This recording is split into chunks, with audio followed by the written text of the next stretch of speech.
Hi, my name is Danny Hibel. I'm the creator behind the short film Pink Lines, and I'm here today to give you a bit of an explainer about the reasons why I did this film, and also to give you a bit of an insight of what certain elements of the film means and all that sort of stuff.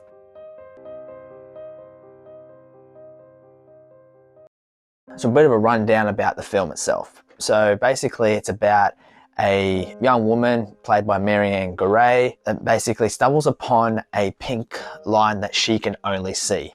And with curiosity, she goes and follows this pink line to find out where this line ends basically. So without a curiosity, she goes and follows this line to where this leads to. And along her journey, and she knows that this pink line also goes down to other laneways. And eventually she gets to the end and she finds out the lines that she saw previously are all connected to basically the same ending, and she sees the pink light. Now, the main thing about this film is, why did I do this? So I'm currently studying at RMIT University. One of the assignments we had to do was we had to basically make a short film or some form of film project about a particular statue called The Knot that's being presented in Federation Square in Melbourne. So since this is a very abstract sort of art piece, I had to really narrow it down and look at the concept of a knot and try to figure out, what can a knot represent? And after thorough thinking and thinking of other ideas of what it could be, I narrowed it down to one thing, which I included in my short film, which is basically about life. So let me break down to you about the certain elements within that film. Let's start off by how it was actually filmed in the first place. As you can see, it was all in black and white. Now, the black and white is a representation of two things. One was actually to show homage of the artist itself, because the artist was actually from France. So I wanted to add some form of French noir sort of feel to the film. Another reason was that was a representation of what life can be like if you're pretty much living day by day, not really having much purpose in life. It can be pretty bland and it feels like it's in black and white. Until that she stumbles upon a pink line. Now, the pink line, it represents a life path. Represents a goal. It's a representation of somewhat purpose in life to go down to. And another reason why the color is pink is because the statue itself is also pink as well. So I wanted to incorporate that color, especially within this particular line.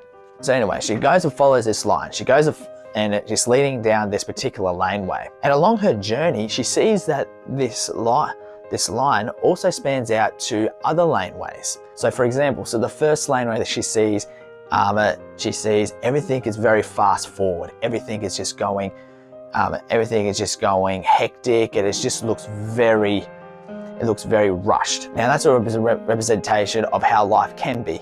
Life can be very rushed, very fast paced. Sometimes it's hard to keep up at times, but also a lot of people like that. A lot of people like the whole rush. Loves that whole everything just moving pretty quickly and going and being part of the current, so to say. But this particular girl, she's not really fond of that particular lifestyle, so she continues on to the original plan. As she's traveling along, she discovers that there's another laneway.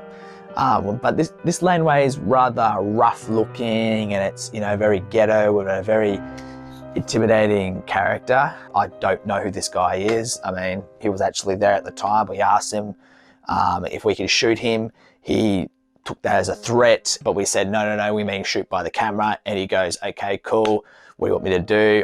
We told him, just be yourself and look at the camera and stuff like that, and follow directions. They said, yeah, cool. And he was on his way. So this is another life path where it can be somewhat sort of rough, where you're going to meet some very unsavory characters, and you may encounter sort of like rough looking or scary, if not scary looking scenarios and areas as such. Again, she's a little bit standoffish on that part. When she gets to the end, she finally sees that the line finally ends. As she goes in there, she noticed that the two lines that she saw previously are connected together. That's a representation of whatever life path that we go through, no matter how long it actually takes us, especially if you are really passionate, or you really feel that you have that goal, you have that particular purpose that you want to accomplish, whichever road that you want to take. If you keep your eye on the ball, or in this case, eye on the line, it will basically lead you to where you need to go. And if anything, it may even lead you to exactly the same place. Now, at the end, she sees like a pink light. Now, I decided to do a pink light for two reasons. One, with the pink light, the statue itself actually lights up pink at night. So I wanted to give off the sort of the creative illusion that when the film is actually being played at night, she's actually seeing the glowing light coming from the statue itself. The other reason I decided to do the pink light is a representation of the light at the end of the tunnel. The light that shows, and she's in absolute awe with what she actually sees. So in a nutshell, it's basically about seeing the light at the end of the tunnel. If you keep on following your goal, you'll see it, basically the light at the end of the tunnel, and it may even surprise you on how big this light may be. So in a nutshell, basically, as I stated before, it's basically about how we go about with life itself. So basically it just comes down to following your life, living life with a purpose.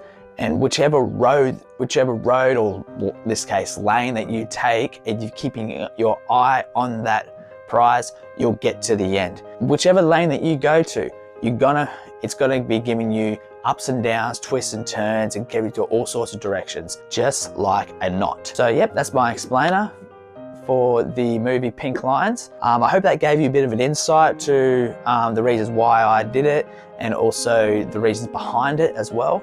And gave you that bit of a understanding of it all as well. The film itself, along with some amazing other films that RMIT University students have also made, is going to be up on Federation Square from the 15th of July to the 6th of September. Basically the same time as when the statue is actually going to be there. And I really do encourage for everybody to go and see the statue, along seeing not just my film, but also the other short films that the RMIT students have made as well. They are looking superb. So that's basically about it. Hope you liked the film, and hope this video does give you that bit of an understanding.